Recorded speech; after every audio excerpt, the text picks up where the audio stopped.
চাপ, হুমকি আর হামলার জবাবে এবার নতুন ফন্দি আটছে তেহরান। সম্প্রতি ইরানের জ্যেষ্ঠ নিরাপত্তা কর্মকর্তা হুঙ্কার দিয়ে বলেছেন, যুক্তরাষ্ট্র ও ইসরায়েলের জন্য এক বড় চমক আসছে। তিনি আরও সতর্ক করে বলেন, যুদ্ধে মাথা নত নয়, পাল্টা আঘাতই হবে জবাব। তার এমন হুঁশিয়ারিকে কেন্দ্র করে চলমান সামরিক উত্তেজনা পারস্য উপসাগরীয় দেশগুলোর মধ্যে এক গভীর উদ্বেগ তৈরি করেছে। সম্প্রতি ইরানের এক জ্যেষ্ঠ নিরাপত্তা কর্মকর্তা ঘোষণা দিয়েছেন, ইরান একটি সুপরিকল্পিত সামরিক কৌশল অনুযায়ী এগোচ্ছে এবং খুব দ্রুতই যুক্তরাষ্ট্র ও ইসরায়েলের জন্য এমন এক পদক্ষেপ নেওয়া হবে যা তাদের সম্পূর্ণ অপ্রস্তুত অবস্থায় ফেলে দেবে। এই বক্তব্য শুধু একটি হুমকি নয়, বরং চলমান সংঘাতের মধ্যে শক্তির ভারসাম্য বদলে দেওয়ার ইঙ্গিত হিসেবেই দেখছেন অনেক বিশ্লেষকরা। গত কয়েক সপ্তাহ ধরে যুক্তরাষ্ট্র ও ইসরায়েলের মধ্যে সংঘর্ষ ক্রমেই তীব্র হয়ে উঠেছে। আকাশপথে হামলা, ড্রোন আক্রমণ এবং কৌশলগত স্থাপনায় আঘাত, সব মিলিয়ে এটি একটি পূর্ণমাত্রার আঞ্চলিক সংঘাতে রূপ নেয়ার ঝুঁকিতে রয়েছে। এই অবস্থায় এমন হুঙ্কার শুধু রাজনৈতিক কোনো ভাষণ নয়, বরং সম্ভাব্য সামরিক পদক্ষেপের একটি পূর্বাভাস।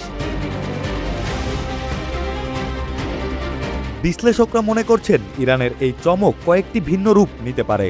প্রথমত, এটি হতে পারে একটি বড় আকারের সমন্বিত হামলা, যেখানে একসঙ্গে একাধিক লক্ষ্যবস্তুতে ক্ষেপণাস্ত্র ও ড্রোন ব্যবহার করা হবে। ইরান ইতোমধ্যেই তাদের ড্রোন প্রযুক্তি ও ব্যালিস্টিক ক্ষেপণাস্ত্র সক্ষমতার জন্য পরিচিত, এবং তারা যদি একযোগে আক্রমণ চালায় তাহলে তা প্রতিরোধ করা কঠিন হয়ে উঠতে পারে। দ্বিতীয়ত, ইরান তাদের আঞ্চলিক মিত্রদের ব্যবহার করে একাধিক ফ্রন্ট খুলে দিতে পারে। এতে যুদ্ধের পরিধি আরও বিস্তৃত হবে এবং যুক্তরাষ্ট্র ও ইসরায়েলের ওপর চাপ বহুগুণে বেড়ে যাবে। এই ধরনের প্রক্সি যুদ্ধ কৌশল ইরানের জন্য নতুন নয়, বরং এটি তাদের দীর্ঘদিনের সামরিক নীতির অংশ। তৃতীয় সম্ভাবনা হল, ইরান অর্থনৈতিক ও কৌশলগতভাবে গুরুত্বপূর্ণ অঞ্চলগুলোকে লক্ষ্যবস্তু করতে পারে। বিশেষ করে জ্বালানি পরিবহনের গুরুত্বপূর্ণ পথগুলোতে বিঘ্ন সৃষ্টি করলে বৈশ্বিক বাজারে বড় ধরনের অস্থিরতা দেখা দিতে পারে।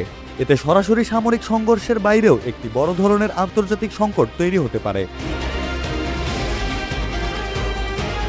এছাড়া কিছু বিশ্লেষক মনে করছেন, এই বড় চমক বলতে প্রযুক্তিগত বা সাইবার হামলাও বোঝাতে পারে।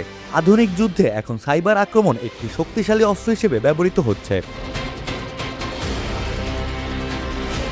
ইরানের এই হুমকির পিছনে একটি কৌশলগত বার্তাও রয়েছে। তারা বোঝাতে চাচ্ছে যে যুক্তরাষ্ট্র ও ইসরায়েলের সামরিক চাপ সত্ত্বেও তারা ভেঙে পড়েনি, বরং পাল্টা আঘাতের জন্য প্রস্তুত। একই সঙ্গে এটি একটি মনস্তাত্ত্বিক যুদ্ধের অংশ, যেখানে প্রতিপক্ষকে ভয় দেখিয়ে তাদের পরিকল্পনা দুর্বল করার চেষ্টা করা হয়। তবে এই পরিস্থিতি অত্যন্ত ঝুঁকিপূর্ণ। একটি ভুল সিদ্ধান্ত বা অতিরিক্ত আগ্রাসী পদক্ষেপ পুরো অঞ্চলকে একটি বৃহৎ যুদ্ধে ঠেলে দিতে পারে। বিশেষ করে পারমাণবিক স্থাপনা, জ্বালানি অবকাঠামো বা বেসামরিক এলাকা লক্ষ্যবস্তু হলে এর প্রভাব হবে ভয়াবহ এবং দীর্ঘমেয়াদী। আন্তর্জাতিক মহল ইতোমধ্যেই এ নিয়ে উদ্বেগ প্রকাশ করেছে। বিভিন্ন দেশ সংযমের আহ্বান জানালেও বাস্তবে পরিস্থিতি শান্ত হওয়ার কোনো লক্ষণ দেখা যাচ্ছে না, বরং প্রতিটি নতুন হুমকি এবং পাল্টা হুমকি পরিস্থিতিকে আরও জটিল করে তুলছে।